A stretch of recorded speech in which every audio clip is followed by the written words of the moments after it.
रेखाखंड, किरण, रेखा क्या होता है, इसके बारे में सबसे पहले हम लोग क्या करेंगे, जानेंगे। ठीक है, तो सबसे पहले यहाँ पर देखिए पेज नंबर आपका दिया गया है 122 में कुछ दिया गया है। ठीक है, जैसे कि यहाँ पर देखिए आप अपना बुक में मिला लीजिएगा।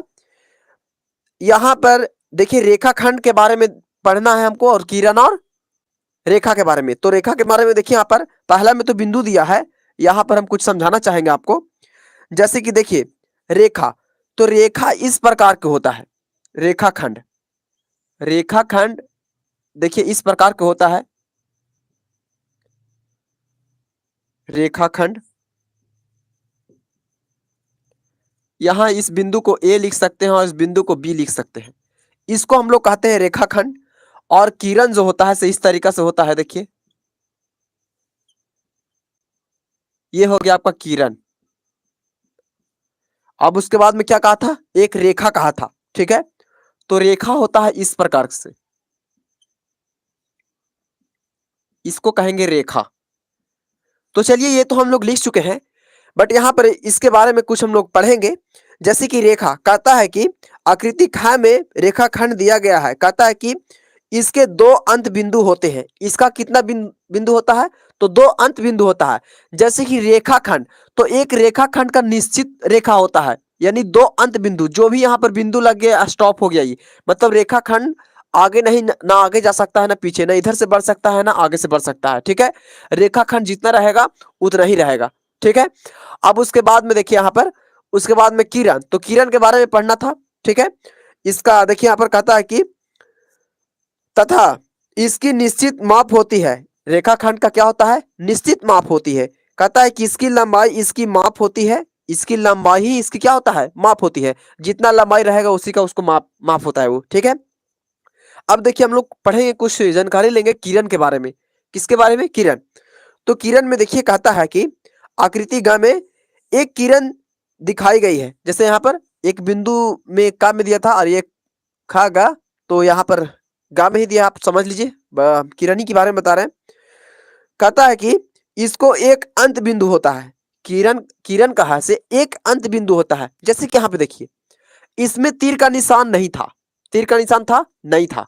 अब यहाँ पर देखिए यहाँ पर एक ही अंत बिंदु है, यानी यहाँ पर स्टॉप है, यहाँ से आगे गया है, तो इधर जिधर का निशान लगा हुआ तीर के, यानी हम लोग आगे उस रेखा को क्या कर सकते हैं, तो बढ़ा सकते हैं। ठीक है, तो यहाँ पर किरण का एक अंत बिंदु होता है, मात्र एक, देखिए यहाँ पर, और एक खुला रहता है। एक को हम आगे बढ़ा सकते हैं, आगे जितना दूर तक लेके जा सकते हैं आप। किसमें, तो किरण में। ठीक है, किरण का एक अंत बिंदु होता है और यहाँ पर रेखाखंड का दो अंत बिंदु होता है। ठीक है, अब यहाँ पर उसके बारे में हम जानकारी लेंगे रेखा को। तो रेखा के बारे में देखिए कहता है कि आकृति घ में रेखा दिखाई गई है। कहता है कि इसके अंत बिंदु नहीं होते हैं।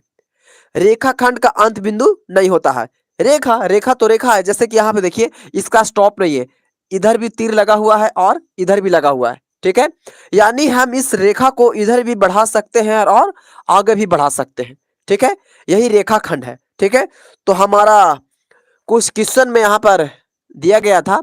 जैसे कि यहाँ पर देखिए कहता है कि ये खाली स्थान दे दिया है, कहता है कि किसको एक अंत बिंदु होता है, मतलब कौन सा रेखा को एक अंत बिंदु होता है। तो जैसे कि देखिए एक अंत बिंदु, एक अंत बिंदु का है, तो एक अंत बिंदु अभी किसमें बताए हम, देखिए एक अंत बिंदु इसमें है। ठीक है, इसमें तो दो अंत बिंदु होता है और इसमें तो अंत बिंदु होता ही नहीं है। तो किरण में एक अंत बिंदु होता है, देखिए एक तरफ से खुला है एक ही तरफ से बंद है, यानी यहाँ पर क्या भरा जाएगा आपका, तो किरण भरा जाएगा। क्या भरेंगे हम लोग, किरण। आया समझ में। उसके बाद में कहता है यहाँ पर, मतलब कौन रेखा को दो अंत बिंदु होते हैं। दो अंत बिंदु, तो दो अंत बिंदु किसका है जी, बताइए तो रेखाखंड का। अभी बताए, बस ये रेखाखंड जितना लंबाई रहता है उसी का माप में लिखा जाता है। तो ये रेखाखंड यहाँ पर भरा जाएगा। दो अंत बिंदु किसका है, रेखा का, क्योंकि ये देखिए कोई तीर का निशान नहीं है, आगे नहीं बढ़ सकता है। यहाँ पर लिखेंगे रेखाखंड, क्या भरा जाएगा, तो रेखाखंड भरा जाएगा। ठीक है, अब यहाँ पर देखिए उसी प्रकार से कहा है कि मतलब किस रेखा को अंत बिंदु नहीं होता है। अंत बिंदु होता ही नहीं है, तो किसको अंत बिंदु नहीं होता है, अभी हम आपको समझाए थे। तो अंत बिंदु रेखा को नहीं होता, क्योंकि दोनों तरफ ये तीर का निशान लगा है, दोनों तरफ बढ़ा सकते हैं, इसका कोई अंत नहीं है, जहां तक खींच के ले जाइए इसको। ठीक है ना। तो यहाँ पर क्या भरा जाएगा, तो रेखा भरा जाएगा गा में। क्या भरेंगे हम लोग, रेखा भरेंगे। ठीक है, अब उसी प्रकार से यहां पर कहता है कि कौन सा रेखा को निश्चित लंबाई होती है। क्या कहा है घा में कि कौन सा रेखा को निश्चित लंबाई होती है। तो जैसे कि यहां पर देखिए निश्चित लंबाई, तो निश्चित लंबाई यहां पर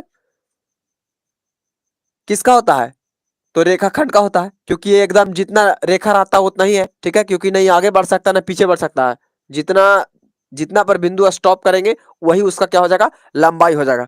तो यहां पर क्या लिखेंगे, तो रेखाखंड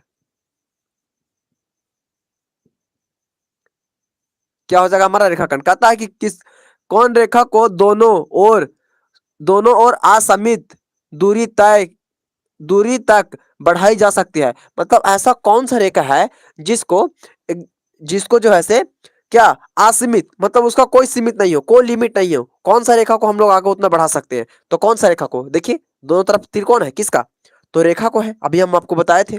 तो रेखा को हम लोग किधर, देखिए दोनों तरफ, यानी इसको कोई सीमित नहीं है, अंत ही नहीं है, आप जितना खींच सकते हैं रेखा को। ठीक है, तो यहां पर क्या भरा जाएगा, रेखा,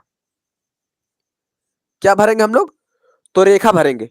ठीक है, अब उसके बाद में देखिए यहां पर क्वेश्चन नंबर 2 में, तो क्वेश्चन नंबर 2 में कहता है कि खाली स्थानों में समकोण, न्यून कोण, अधिक कोण या ऋजु कोण से भरे।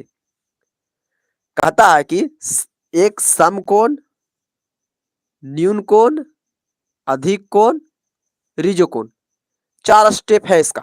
कितना स्टेप, 4 स्टेप है। ठीक है, कौन कौन, एक है समकोण, एक है न्यून कोण, एक है अधिक कोण और एक ऋजु कोण।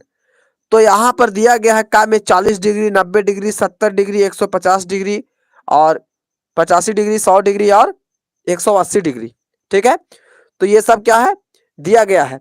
तो जैसे कि यहां पर देखिए इसी में से हमको पहचानना है कि 40 डिग्री कितना डिग्री का कोण होता है। ये कौन कौन कहलाएगा, सम कोण कहलाएगा, न्यून कोण कहलाएगा, अधिक कोण कहलाएगा, क्या कहलाएगा। तो जैसे कि देखिए हम आपको एक शॉर्ट में बता रहे हैं। ठीक है, 90 डिग्री रहे, कितना डिग्री, 90 डिग्री रहे तो उसको हम लोग क्या कहते हैं, यहां पर जरा एक डिब्बा में बना के बता देते हैं। 90 डिग्री को हम लोग कहते हैं एक समकोण, क्या कहते हैं, एक समकोण। ठीक है, अब देखिए अब 90 डिग्री को हम लोग क्या कहते हैं, एक समकोण कहते हैं। 90 डिग्री को समकोण और 90 डिग्री से और 180 डिग्री को कहते हैं हम लोग ऋजु कोण, ऋजु कोण। ठीक है, अब देखिए समकोण, ऋजु कोण, अब अधिक कोण किसे कहेंगे, तो अधिक कोण कहते हैं, यहां पर देखिए 2 ही चीज हमको जानना है, बस यही 2 से हम लोग को पता चल जाएगा सब। ठीक है, तो यहां पर देखिए ये 2 से कैसे पता चलेगा, जब भी आपका 90 डिग्री का रहेगा, 90 डिग्री का रहे तो एक समकोण कहलाएगा, 90 डिग्री का रहेगा तो एक समकोण कहलाएगा, और 180 डिग्री का रहेगा तो ऋजु कोण। बस 2 को याद कीजिए, बाकी सब आपने लिख देगा। अब एक बात आप हम जो बोल रहे हैं वो सुनिए, देखिए 90 से जितना कम रहेगा, क्या 90 से जितना भी कम रहेगा वो सब कहलाएगा क्या, तो न्यून कोण कहलाएगा। कौन कौन कहलाएगा, न्यून कोण। 1 से लेके 90 तक मान लिया जाए, बताते हैं आपको, सपोज 1 से लेके 89 यानी 89 तक रहेगा लिखा हुआ तो उसको हम लोग लिखेंगे न्यून कोण। 90 से कम वाले को न्यून कोण। ठीक है, और 90 अगर रह जाएगा तो यहां पर 90 को बताइए कि सम कोण होता है। और अगर 90 से लेके 169, देखिए 90 से लेके 90 और 180 के बीच में जो भी आएगा, 90 से लेके 180 के बीच यानी 91 से लेकर के 179 तक, इतना के बीच में आएगा तो वो हो जाएगा अधिक कोण। कौन कौन हो जाएगा, अधिक कोण। 90 से जैसे ही ज्यादा होगा उसको कह देंगे अधिक कोण। 90 से ज्यादा अधिक कोण, 91 हो गया तो अधिक कोण, 92 अधिक कोण, ऐसे करते करते 179 तक अधिक कोण कहलाएगा। जैसे 180 आ जाएगा, 79 के बाद 80, तो वो कहला जाएगा ऋजु कोण। कौन कहला जाएगा, ऋजु कोण। तो चलिए अब इसको हम लोग समझते हैं, इसको बनाते हैं। ठीक है, तो अब देखिए यहां पर ये है आपका 40 डिग्री, कितना है 40 डिग्री। अभी हम आपको बताए थे कि 90 डिग्री से जितना कम रहेगा वो न्यून कोण कहलाएगा। तो 40 डिग्री तो 90 से कम है, तो ये क्या कहलाएगा? तो न्यून कोण कहलाएगा, न्यून कोण। ठीक है। खा में है 90 डिग्री, क्या बोले थे कि 90 डिग्री एक समकोण होता है, तो यहां पर क्या लिखेंगे? समकोण। यहां पर समकोण तो लिख सकते हैं। कहता है 70 डिग्री, जरा ध्यान दीजिए, ये 90 से क्या है? कम है। 90 से कम है क्या? 70 डिग्री। तो 70 डिग्री 90 से कम है, तो 90 से कम वाला को न्यून कोण बोले हैं, तो 90 से कम वाला को क्या कहेंगे? लिखेंगे न्यून कोण लिखेंगे। ठीक है। अब घ में है आपका 150 डिग्री है, तो 150 डिग्री एक कौन कौन कौन होता है? तो हम क्या बताए कि 90 से कम वाले को न्यून कोण, और 90 डिग्री रहेगा तो उसको सम कोण, और 90 डिग्री से अधिक रहेगा तो उसको अधिक कोण बोलेंगे। तो 90 से अधिक है 150, तो यहां पर क्या लिख लेंगे? अधिक।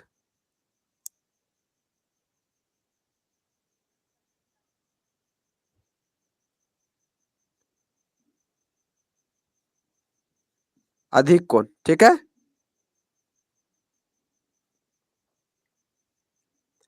तो यहां पर देखिए थोड़ा सा मिलाते हैं।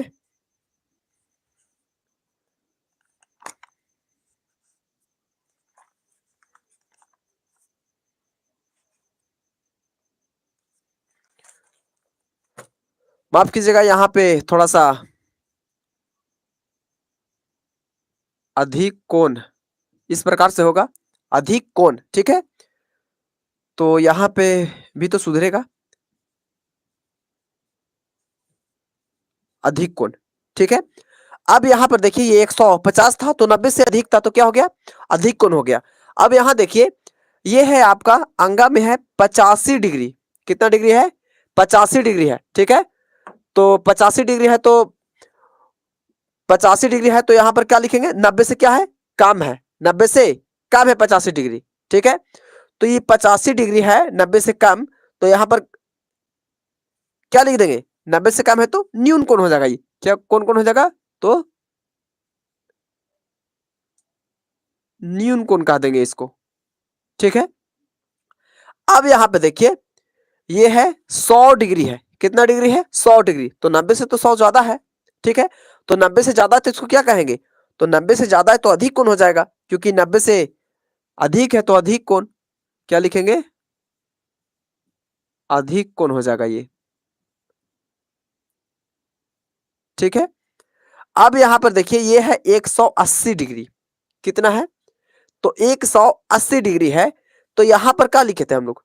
180 डिग्री को रिजु कोण कहेंगे। कौन कौन? तो रिजु कोण कहेंगे। ठीक है। तो यहां पर देखिए इसको लिख सकते हैं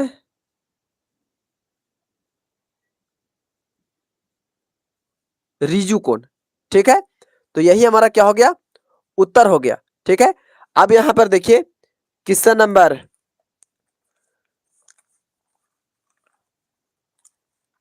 आप यहां पर क्वेश्चन नंबर 2 तक हो गया।